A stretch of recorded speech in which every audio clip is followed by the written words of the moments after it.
Assalamualaikum warahmatullahi taala wabarakatuh dan salam sejahtera.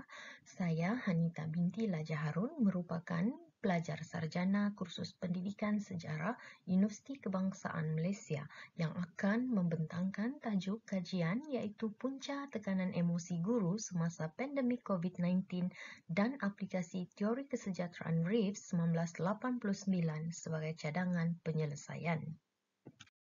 Berikut adalah perkara-perkara yang akan saya kongsikan dalam pembentangan ini, iaitu pengenalan tekanan emosi guru, manual PDPR, teori kesejahteraan Reef, punca tekanan emosi guru dan seterusnya cadangan mengatasi tekanan emosi guru. Penularan virus COVID-19 yang begitu cepat sekitar bulan Mac 2020 telah membawa kepada pengumuman Perintah Kawalan Pergerakan oleh Perdana Menteri Malaysia ketika itu, Tan Sri Muhyiddin bin Yassin. Oleh itu, sesi pengajaran dan pembelajaran dari rumah telah pun bermula. Seterusnya, menurut Lucius Goliong dan rakan-rakan, pelaksanaan PDPR adalah sebagai alternatif kerana sistem pembelajaran konvensional tidak dapat dijalankan. Ketika itu, guru menggunakan pendekatan pengajaran secara atas talian, luar talian ataupun gabungan kedua-duanya. Pembelajaran bersemuka bermula apabila tren kes COVID-19 semakin menurun. Namun bermula Mac 2021, kes harian COVID mendadak meningkat. Lantaran itu, kerajaan telah berusaha untuk memutuskan rangkaian COVID-19 untuk mengekang penularan wabak yang semakin mendadak, maka kerajaan telah mengumumkan sekali lagi pelaksanaan pengajaran dan pembelajaran dari rumah disebabkan COVID-19. Beralih kita kepada konsep tekanan emosi guru, menurut Kirchhoff dan Sutcliffe 1978, tekanan guru dikaitkan sebagai pengalaman kurang disenangi oleh seorang guru dari segi emosi seperti tertekan, kebimbangan, kemarahan dan segala sesuatu yang berkaitan dengan aspek pekerjaan seorang guru. Tekanan kerja guru ialah emosi negatif yang dialami oleh seorang guru semasa menjalankan tugas. Emosi negatif berkenaan umpamanya kemarahan, keresahan, ketegangan, kekecewaan dan kemurungan yang dialami oleh seseorang guru, dan keadaan ini dipersepsikan sebagai ancaman terhadap kebahagiaan ataupun kesejahteraan psikologi dan fizikal seseorang. Menurut Goldman 1999, kecerdasan emosi diperlukan oleh seseorang untuk berjaya dalam kerjaya. Ia juga dapat dikaitkan dengan nilai kerja yang dipegang oleh seseorang dan boleh memberi kesan ke atas prestasi kerja individu tersebut. Seterusnya, menurut Noria Muhammad Ishak dan rakan-rakan, tugas guru merupakan tugas yang kompleks dan mencabar. Mereka bukan saja perlu mengajar, malah perlu melakukan kerja-kerja pengkeranian dan pentadbiran, menjalankan aktiviti co-curriculum, juga melibatkan diri secara aktif dalam persatuan ibu bapa dan guru. Dengan beban tugas yang banyak ini, guru menghadapi pelbagai cabaran yang membawa kepada berlakunya tekanan emosi guru. Sebagai panduan melaksanakan PDPR, KPM telah menyediakan manual PDPR yang mana di sana digariskan peranan guru agar menyusun semula rancangan pengajaran tahunan, menentukan kaedah penyampaian yang fleksibel mengikut kesesuaian murid, menyediakan bahan-bahan yang sesuai untuk murid semasa PDPR. Selain itu, mengadakan pelbagai kaedah pentaksiran.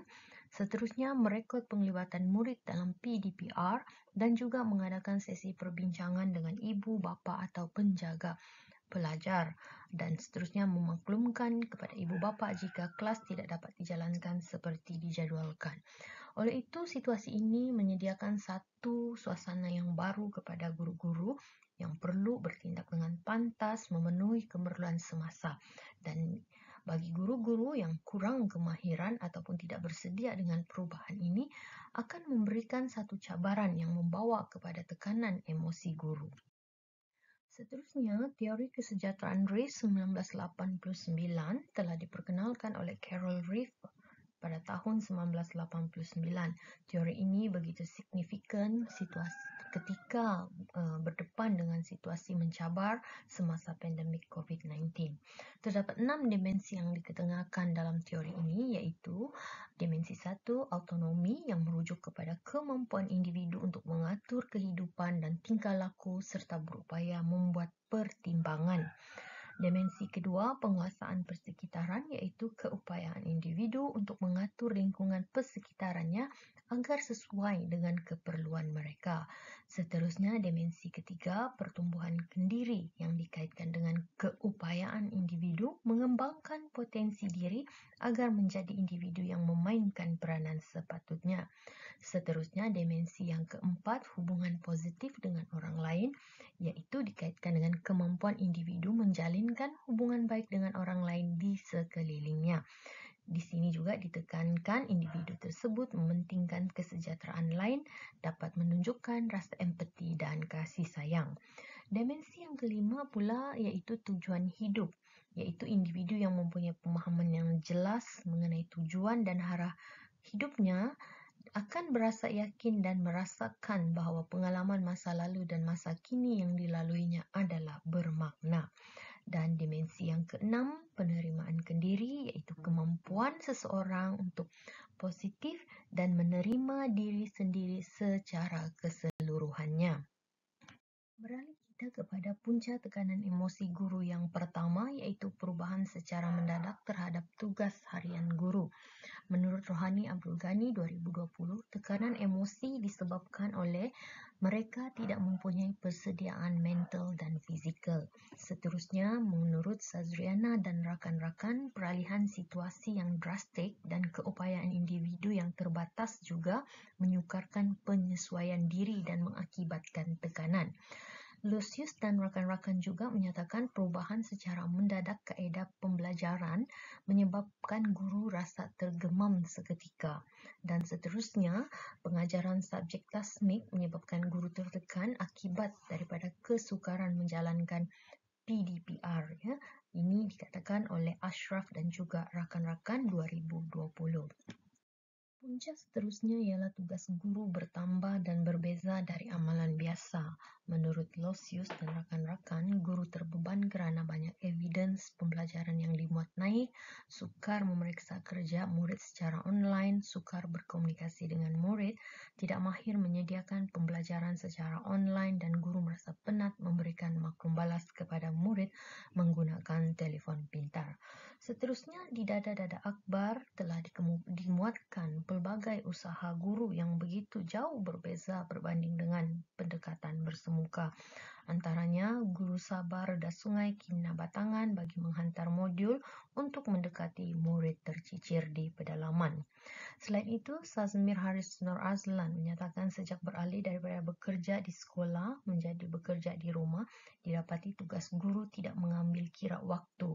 Sepanjang 24 jam, guru tertekan bertalu-talu dengan pelbagai arahan dan tugasan. Memandangkan mereka tidak boleh bersemuka, tekanan untuk menyiapkan tugasan dalam tempoh masa yang ditetapkan menjadi maksima. Beralih kita kepada punca tekanan emosi guru yang ketiga, iaitu menghadapi masalah talian internet dan kekurangan prasarana. Menurut Rohani Abdul Ghani 2020, lokasi guru berada kurang stabil dan sering kali mendapat gangguan. Seterusnya, Losius menyatakan gangguan yang timbul semasa menyampaikan isi pelajaran menyebabkan isi pelajaran tidak dapat disampaikan secara lancar dan boleh menjejaskan keselesaan dan motivasi murid untuk belajar. Dan gangguan talian internet juga menyebabkan guru mengalami kesukaran dalam menyelesaikan silibus. Seterusnya, guru juga mengajar dari rumah dalam suasana yang kurang kondusif. Menurut Sazriana dan rakan-rakan, suasana persekitaran yang bising, sempit dan prasarana yang tidak sesuai dan tidak mencukupi menjejaskan keberkesanan penyampaian guru. Punca tekanan emosi guru semasa COVID-19 dikaitkan juga dengan pelibatan dan sikap murid, yang mana menurut Suhaimi dan Muhammad Suhaimi 2020, faktor tingkah laku pelajar mempunyai hubungan positif dan signifikan dengan tekanan kerja dalam kalangan guru. Menurut Nur Musfira 2021, tiada penyertaan dari pelajar, maka hasil pembelajaran atau objektif yang ingin dicapai tidak dapat disampaikan dengan sempurna. Malah, guru semakin tertekan apabila sukatan pelajaran tidak dapat diselesaikan menurut perancangan. Nur Rehan Muhammad Nasir dan Maliza Mansur 2021, terdapat situasi yang mana murid hilang dari radar yang menyebabkan murid tidak dapat mengikuti pembelajaran secara atas talian. Punca tekanan yang berikutnya dikaitkan dengan tomahan negatif terhadap guru. Menurut Norehan dan juga Mahaliza 2021, peranan ibu bapa juga penting dalam memastikan anak-anak tidak tercicir mendapatkan akses pendidikan. Berikutnya, Nilavani dan rakan-rakan menyatakan bahawa ibu bapa mengalami kesukaran dalam memastikan anak mengikut PDPR. Losius menyatakan 34.1% ibu bapa kurang mahir menggunakan aplikasi-aplikasi dalam telefon pintar untuk mengakses bahan-bahan pembelajaran. Dalam situasi pandemik ketika itu, ibu bapa juga bekerja dari rumah. Oleh itu, ibu bapa berhadapan dengan cabaran untuk menguruskan anak dan juga kerjaya. Ini menyebabkan ibu bapa melabelkan guru tidak mempunyai kerja dan tidak berbaloi dengan gaji yang diterima. Dan tomahan ini sangat berat untuk diterima oleh warga pendidik yang menyebabkan tekanan kepada warga pendidik. Cadangan pertama bagi mengatasi tekanan emosi ialah guru perlu bersikap positif terhadap perubahan. Melalui definisi autonomi dalam teori kesejahteraan psikologi, individu yang memiliki autonomi yang tinggi dan tujuan hidup mampu untuk menentukan hala tuju diri sendiri. Oleh itu, menurut Nur Azman Abdul Samad, apabila guru bersikap positif, tahap kemahiran dan tahap amalan dapat dipertingkatkan sekaligus menghasilkan kecekapan dan tingkah laku yang tinggi. Begitu juga menurut Norehan Muhammad Nasir dan Maliza Mansur 2021, pemimpin pendidikan berperanan mengikut kehendak dan keperluan terkini. Seterusnya, Norzi Muhammad Yusuf dan Muhammad Isa Hamzah menyatakan melihat penularan wabak COVID-19 secara positif, ia mencetuskan satu semangat dan usaha luar biasa bagi pendidik. Cadangan kedua iaitu guru bersedia meningkatkan kompetensi diri. Menurut teori kesejahteraan psikologi, dimensi penguasaan persekitaran merupakan individu yang mempunyai penguasaan persekitaran yang tinggi dan mampu menggunakan peluang serta mencipta peluang mengembangkan atau memajukan dirinya. Oleh itu, guru perlu meletakkan dirinya seiring dengan perubahan yang berlaku, seperti kata Norehan Nasir dan Maliza Mansur 2021. Seterusnya, Muhammad Izam bin Muhammad Hamzah 2020 menyatakan pendidik perlu berfikiran terbuka untuk mempelajari teknologi. Mereka tidak boleh berasa tertekan atau menganggap sesuatu ianya sebagai beban tugas. Seterusnya, Losius dan rakan-rakan menyatakan guru perlu bersedia meningkatkan kompetensi diri dan kemahiran baru yang sesuai dengan keperluan. Seterusnya, Nilavani dan juga Khairul Azhar 2021 menyatakan PDPR yang menggunakan medium pembelajaran atas talian ia sebenarnya merupakan satu peluang kepada pendidik untuk mengaplikasikan pelbagai bentuk pembelajaran yang berbentuk interaktif dan inovatif. Cadangan seterusnya, guru sentiasa membina hubungan yang positif. Dimensi hubungan positif dengan orang lain menekankan hubungan yang positif antara manusia.